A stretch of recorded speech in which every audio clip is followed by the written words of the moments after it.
15 বছর হয়ে গেছে, একজন অপরাধী 11টা ধর্ষণ করেছে, শিশুকে হত্যা করেছে।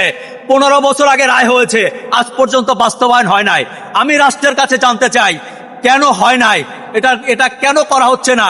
রাষ্ট্রীয়ভাবে কেন খুনিদেরকে জেলে বসিয়ে বসিয়ে রাষ্ট্রের টাকা, আমার আপনার কষ্টের টাকাকে কেন খাওয়ানো হচ্ছে? এটা আমি প্রতিবাদ করছি, আমি বিচার চাই।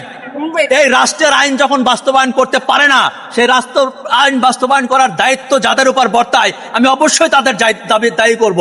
এটার জন্য অবশ্যই মন্ত্রণালয়, মন্ত্রী এদের দায় নিতে হবে এবং নেওয়া উচিত। তারা যদি দায় এড়িয়ে যায়, তাহলে আমি মনে করবো এটা তাদেরই ব্যর্থতা, তাদেরই অক্ষমতা। এই জন্য হয়তোবা রামেশের বাবা বলতে বাধ্য হয়েছেন, আমার মেয়ের বিচার চাই না, আপনারা বিচার করতে পারবেন না, বিচার করছেন এমন কোনো রেকর্ড নেই। কি বুঝতে পারলেন কথাগুলো শুনে?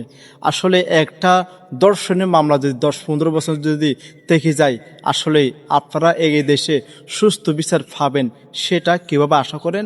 রামেশের বাবা তাই আশা করতে পারে নাই, যেহেতু প্রধানমন্ত্রী তারেক রহমান সাহেব তিনি নিজেই যেহেতু ওনার বাসায় গেছেন, ওনাকে কথা দিয়েছেন, এখন সেই কথার কতটুকু গুরুত্ব দেয়, কতটুকু দাম দেয়, আমরা দেখতে চাই একজন প্রধানমন্ত্রীর কথা কতটুকু দাম আছে এই দেশে। অবশ্যই সেটা এখন দেখার পালা। আসলে কি রামেশের বাবা কি বিচার পাবেন সেটা দেখার পালা। ইনশাল্লাহ আমরা অপেক্ষায় আছি।